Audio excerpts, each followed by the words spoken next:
Welcome to the Sober Biz Podcast, the show for the bold, the brilliant, and the booze-free. Here we talk about building meaningful booze-free businesses, turning your mess into your message, and showing up even when you feel like an imposter. This is no fluff and no filters, honest conversations for alcohol-free entrepreneurs who want to make an impact. You ready? Okay, let's do it. Hello, everyone. Welcome to the Sober Biz Podcast. I'm so excited about my guest today. Darci is here from Hooked Alcohol-Free Travel. We are about to talk about all things travel. Welcome, Darci. I'm so excited to get into your story. I'm so excited to be here. Thanks for having me. Absolutely. Let's start with the origin story of Hooked. Like, how did this come about? Have you always been a traveler? Is this been new since you've removed alcohol from your life? Tell me the story. I was born into the travel industry. My mom actually owns a travel agency. So I was working for her during high school and whatnot, and looking at the brochures and deciding where I wanted to go, spinning the globe, and wherever my finger landed, that was like the next destination that I would research type thing. I did go into education for a couple of years, and I taught in Hong Kong, where I traveled a lot of Asia, which was super cool. And when I moved home from Asia, I brought home a container load of goods and opened up some pop-up shops selling Asian home decor, which brought me into the world of leading groups. So people would be like, oh my gosh, you have the most amazing job. You get to go to Asia and go shopping. And I'm not a shopper, to be quite honest, which is the fun. I guess that makes me effective because I get it done, right? I don't like meander around. So I started leading shopping tours over in Asia, which was really quite fun for a couple of years.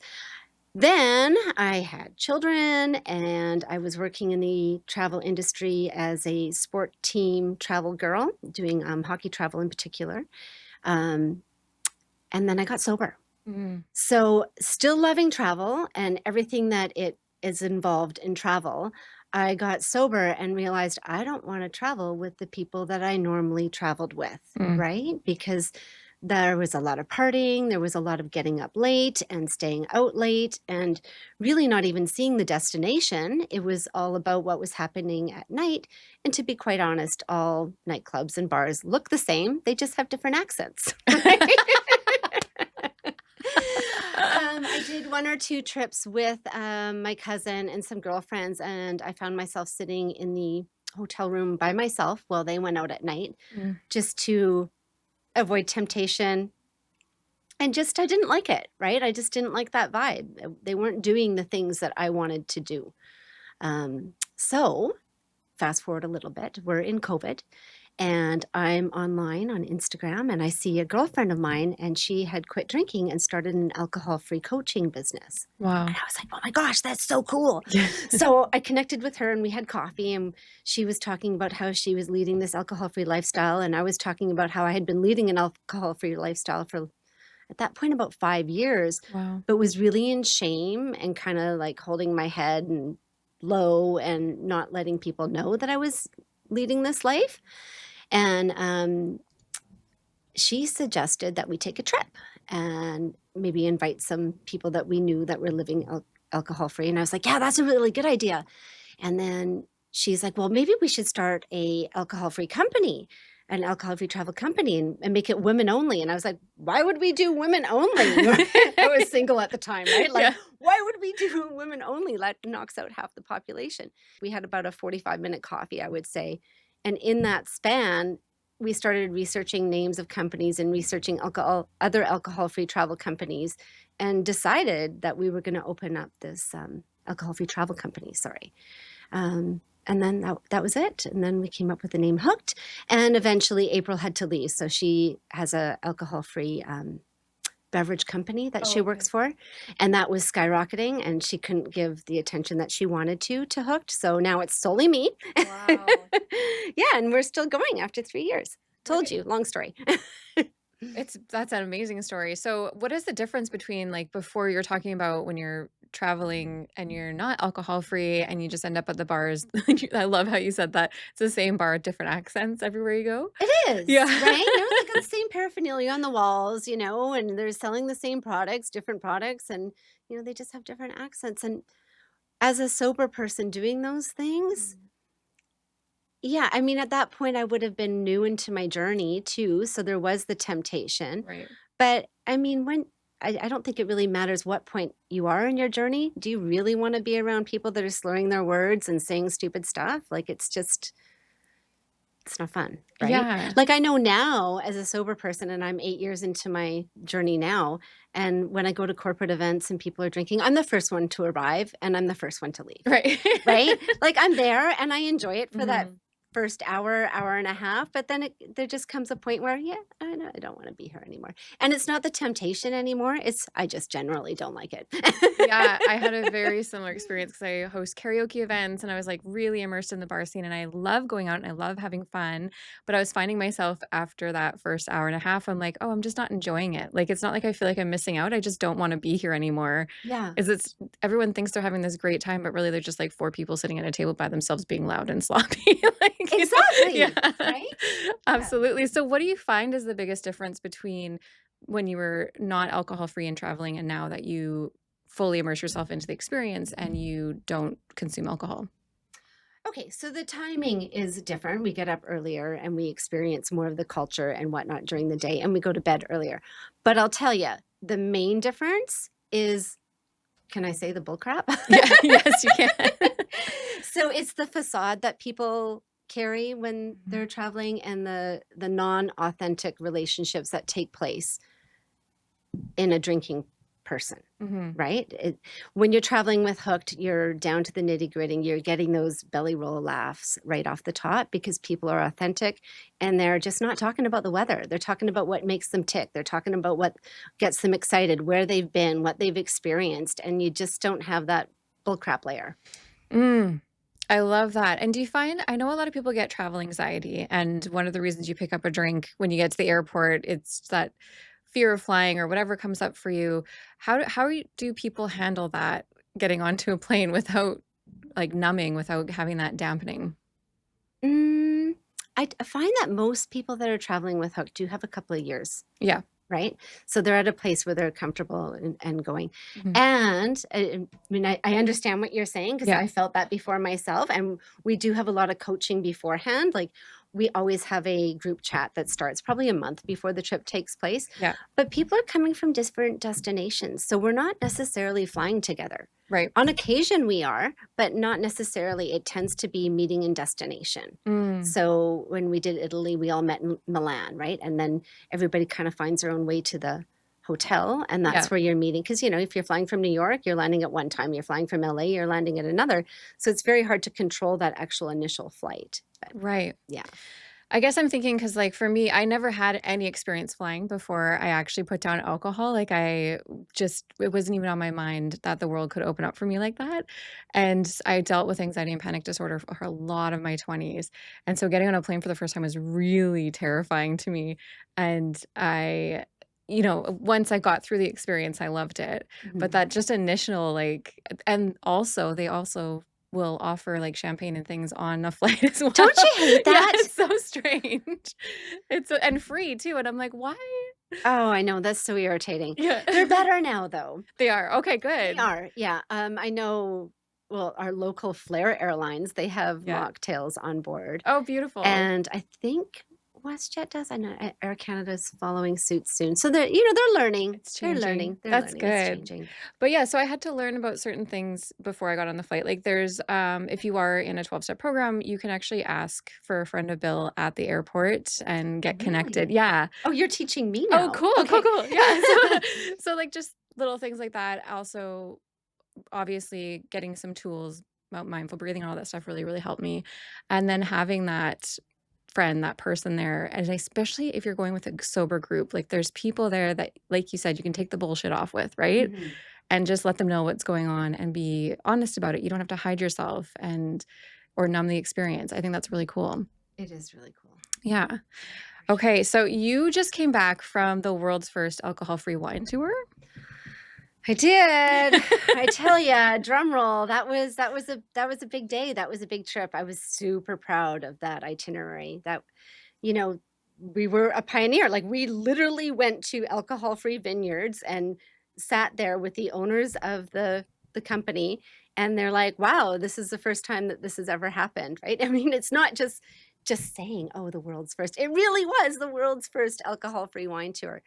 We felt like pioneers. We felt like we were culture shifting. We all had like sweatshirts that said culture shift, right? Like changing the rhythm of the wine experience, of the vineyard experience, right? Doing wine tasting alcohol free, totally new concept, right? Um, yeah, it was great. We got to cruise on the Rhine. We Wow. got to see all those storybook houses. Yes. Do you know Yes. the stereotypical Christmas villages? That is Germany. That Yes. is, that is what Germany looks like. And Wow. yeah, it was just goosebump feeling all the time. And we had 16 people, Wow. a lot of innovative kind of shapers within the alcohol-free space, like a lot of coaches, a lot of people doing some pretty fantastic stuff. And it was just great to get all those minds together and to Mhm. experience something so new together. Yeah, I'll never forget it. And we are doing it again in 2027. We're going back to Germany, and Wow. 2026 we're doing Australia, an Wow. Australian wine tour. So yeah, just in the final stages of putting that together, and that will be launched very, very soon, hopefully next week. So, Oh, mhm. that's so cool. Can you give me a couple highlights from the trip? Like, what were your favorite moments doing the Germany tour? Oh, we took this gondola, and you had to go. So the vineyards were terraced up a hill, right? And we took a gondola up there, and yeah, you could say you wanted a sunny day. We didn't have a sunny day. We had this foggy day. So you had the mist on your face Mm. while you're going over these vineyards that are in like this cloudy ambiance kind of scenario. And it was just beautiful. It was so beautiful. Wow. Yeah, I love it when you have that element of like touch. So when you have the mist on your face, like I remember being in Capri, and we were doing a moped ride, and then Yes. having the wind on your face, right? And then hearing the cicadas and smelling the lemons, like just all that. I say full sensory travel a Yes. lot. Yes, you do. And So much so even I started saying yes, you it. did. I caught you on Yeah. that. So I guess that gondola ride brought in another sense, right? That to be present Yeah. to, which made it super special. I wanna talk about that branding because you put out so much into this rebrand for Hook, and talking about that full sensory travel and being fully alive, like, where did that come from? Where did that language come from for you? Where did that come from? A lot of brainstorming sessions with some very great people. Yes.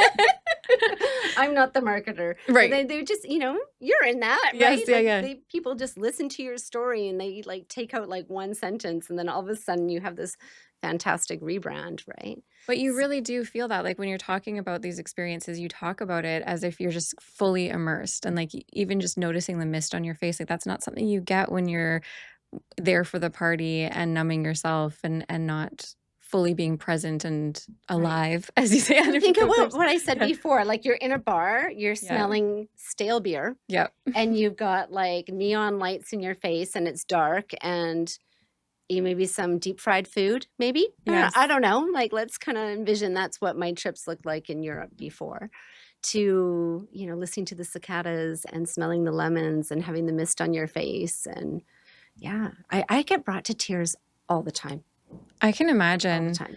Have Even tasting the wine as a Yes. sober person, and like, "Oh my gosh, this is the best alcohol-free red wine I've ever tried," and that would be Geronimo in just outside of Vienna in Austria. I say Germany, but we actually went to Austria as well. We strictly went to, Austria to visit Geronimo just outside of Vienna. It was crazy.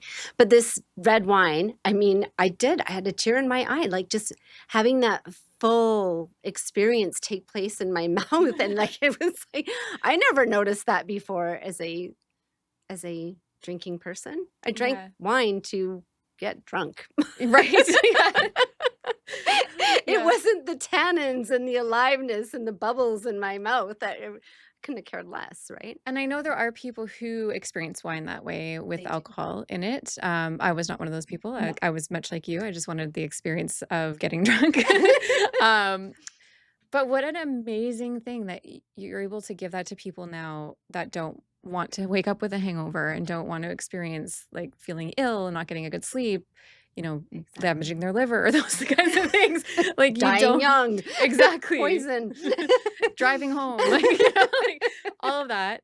And like to be able to give people that experience and they come together as a group, you're not feeling like you're missing out because everybody's on the same page. Nobody's getting sloppy drunk. You're all waking up in the morning, starting your day early. Like what a beautiful gift to give someone that experience through Hooked.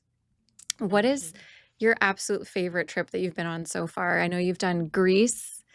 That was a cruise and We tour? did Greece, and that was a cruise with Virgin Voyages. And I loved that because the ship had so many different restaurants, and each restaurant had their own entity and their own menu and their own mocktail selection. Wow. I know, right? So it wasn't like the generic Virgin pina colada across the whole ship. Yeah. It was like each restaurant had its own entity and its own mocktail selection. Is that which new? Great. Or is that something that's kind of been around on cruises? Cruises, well, Virgin's definitely known for having the most mocktails at sea. I know Princess has launched their new Amore line, and well, you and I were both got to experience that, and they had the Betty Buzz on there, which was super cool. And what was the wine? You had the wine. The Kylie Minogue. She has a non-alcoholic sparkling rosé. It was my favorite thing that I've ever had, a non-alcoholic drink. And I just recently did the Holland America line. They did not have the non-alcoholic sparkling rosé. I was very sad because it was such a highlight. It was so nice to be able to have like a bubbly drink, and like we were doing the what was it? The disco, silent disco, and like partying and everything. And it just didn't feel like I was missing out at all. You felt included. Included, yes. That's such a big word now, isn't it? Yeah. And it was funny too when we did the mocktail tasting. Elise, the sober curator, she had her birthday party on board while we were all there, and we did a mocktail tasting, and the boat was kind of rocking, and we're all making jokes like, "Who needs alcohol?" I can feel. But it was just so fun and just an incredible experience. So, So sorry. Back to what was your favorite experience so far through Hooked? It has to be It has to be Thailand. It has to be Thailand. Yeah. I don't want to cry. It's so hard to look at the pictures of Thailand. Like it does. It gets me teary every single time. We launched a dry grad program accidentally. Let me get into the fun part of that. Okay. So when I did Italy way back a couple of years, way back when, I did Italy way back. I think it was 3 years ago, right?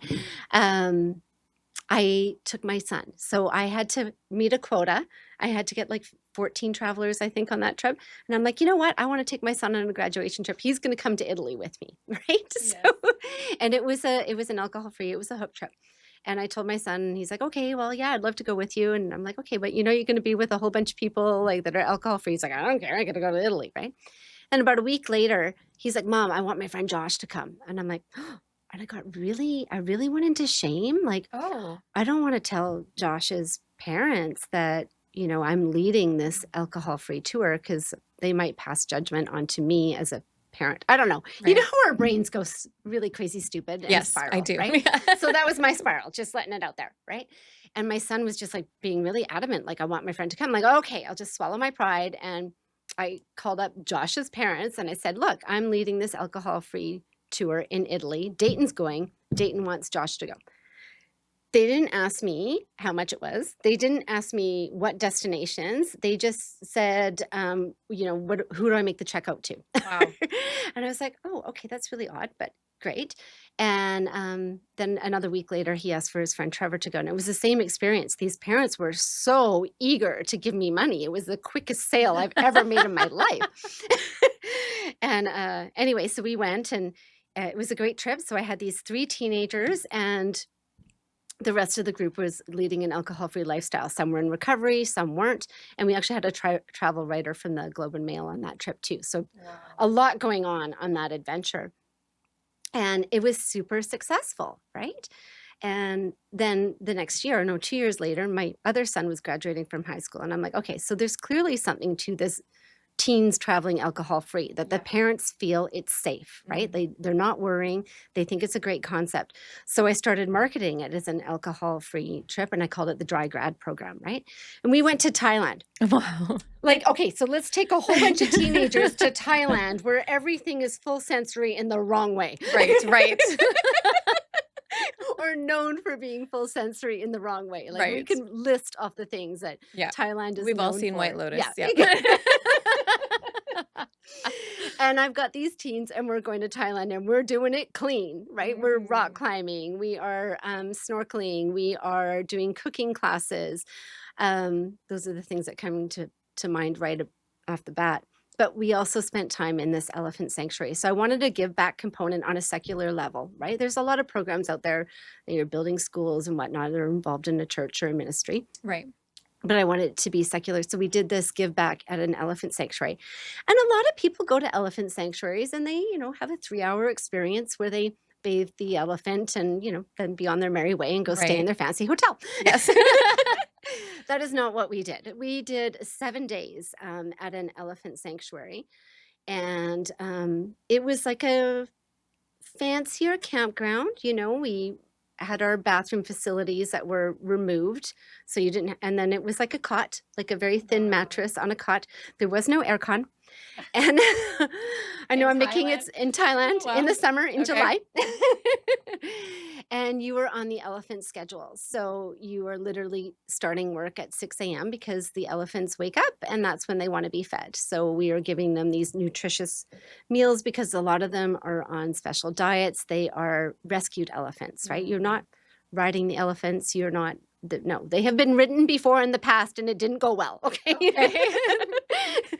And they have the hook marks to prove it, right? So Oh. so these are abused elephants and they have been rescued and there were 21 of them and you would just go around and you would feed them, take them for walks, socialize with them, pick up their poop. Ah. Yes, we did a lot of picking up poop. And everybody's favorite was the banana harvest. So you would go out and the mahouts would cut down all the banana trees and then you would load up the banana tree on your shoulder and fill up the lorry. And it took about an hour and a half and it was so fun. You had the music blaring and of course I'm older. I couldn't. It lasted about half an hour, but I mean, it was Take the pictures. yeah, I got the pictures to prove it. And we cleaned out, there was one elephant that was afraid of the water when things were growing in it. So we had to remove all the lily pads and whatnot. Why is that so cute? So that the elephant went, yeah. And you're really getting to know these elephants and the people that were there. I mean, it was mainly, I would say, university students so I would say the main group was 24 to 32 in that range. They were flirting, Brooke. There was no Tinder. They were having organic relationships forming, saving the world. Wow. Saving these elephants. Yeah. And these dry grads that were part of the Hook program got to experience, just people from all over the globe interacting and making a difference, right? And I got to do that with my son. I got to wake up every morning sweaty and gross with my son, washing elephants, walking with elephants. And I don't know, I can't even explain it. Yeah. So how long was the trip altogether? 2 weeks. 2 weeks. Okay, so 1 week was the elephant sanctuary. Mm-hmm. And then was it more exploration or what happened after? The other week was we went to Riley Beach and we did the rock climbing there and we got to see Koh Phi where the beach was filmed, right? Oh, cool. And then we went to Koh Tao, which is known for snorkeling, and we got to see sea turtles and diving around with the sea turtles. Oh yeah, I got to see some of those videos and stuff of the sea turtles. It's so cool. What an experience. And I love to, especially with grads, with teenagers, there's so much peer pressure around graduation. Even if you didn't want to drink, some will. Mm-hmm. Just because everyone else is doing it, you don't want to feel like you're the person out, right?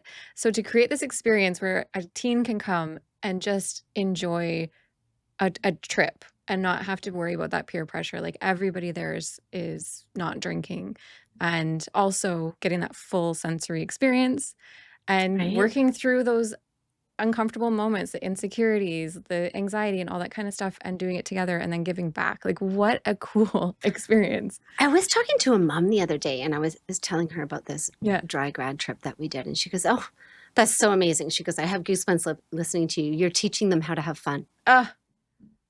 That's it. Mic drop. Yeah. Right? Wow. You're teaching them how to have fun. Isn't that it just resonated so much with me. I'm like, yeah, I did. I taught these kids how to have fun in Thailand, no Yeah. pot involved. How about that? Yes, exactly. So, okay, I want to talk about Lily. Tell me about Lily. Okay, Lily. Okay. Lily, day one. Now we did fly with Lily. She was literally at the driveway crying because she was missing her dad and missing her boyfriend and had so much anxiety about traveling so far Right. that she couldn't contain herself. There was a lot of crying going on, and Lily knows it's okay. She's listening to this Okay. because Lily is Lily and Lily's amazing.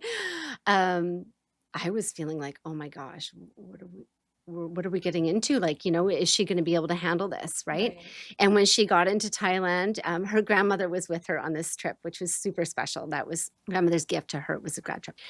And we got to immigration, and Lily literally chucked her passport at the border person.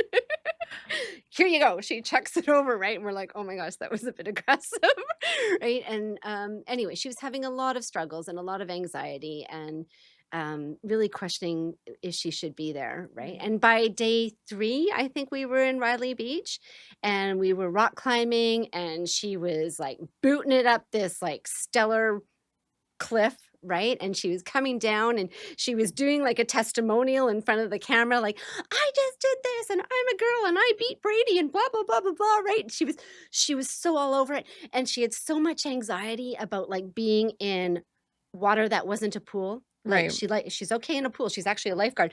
But the fact that there's like living stuff, Yes. in the water, she had a lot of anxiety over that.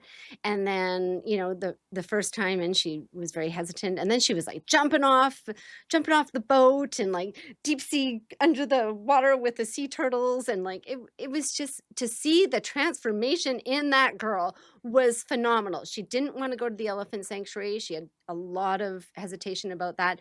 And then at the end, she wanted to sign up and volunteer on her own for the following year. Wow. It was, like all the right things. What an incredible thing to experience so young too, because it just opens your entire world up when you realize these things that you think are going to take you out or you can't do, you're too anxious, you're whatever, to just be able to open yourself up and try it and get through it and then love it. It's kind of like sending your kid to camp, right? Like they're stressed out at first and then they love it. Oh Yeah. my goodness. And it changed the trajectory of her life. Yeah. She knows that she can do these things now, right? Wow. It was just amazing. And I think about Lily and I cry. And I think about the Aw. fact that I got to experience that with my son, and I cry. And So her grandma was on the trip with you guys? yes. Oh my So gosh, how did parents can grandma come, do? or grandparents can come. She did really well. Okay, Yeah. cool. Yeah.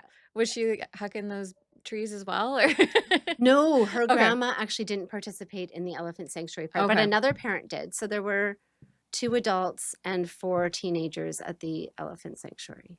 Oh, wow. Yeah. Oh, that's so incredible. So what do you do if you're not participating? Did she at a hotel or? She did. She had a hotel Okay. just down the way, and we met up with her at one point, and she came and visited the sanctuary for a day trip, like they had day tours or whatever. Oh, cool. And we saw her there briefly, but yeah, it was great. That is amazing. And so are you going to be doing these grad trips every year, or are you just going to wait for your kids when they graduate? No, that's the plan. So Yeah. we have one advertised right now for 2026 for Thailand again. The only thing that I'm changing is on the 2025, we did the fancy hotels and the snorkeling and the whatnot first. Right. And then we ended with the elephant sanctuary. I would now start with the elephant sanctuary because it is grueling, I'm not going Right. to lie. And then to have like the break at the end and have the beach experience and, a bathroom in your room. I said fancy hotels. We really didn't stay anywhere fancy, but they had bathrooms in the rooms. They're gonna feel fancy after the week at the elephant sanctuary. Yeah, so I that's just good. reversed it because, I feel like that's just a better flow. But Okay, otherwise, it's the perfect. exact same. What else is next with Hooked? What's coming up?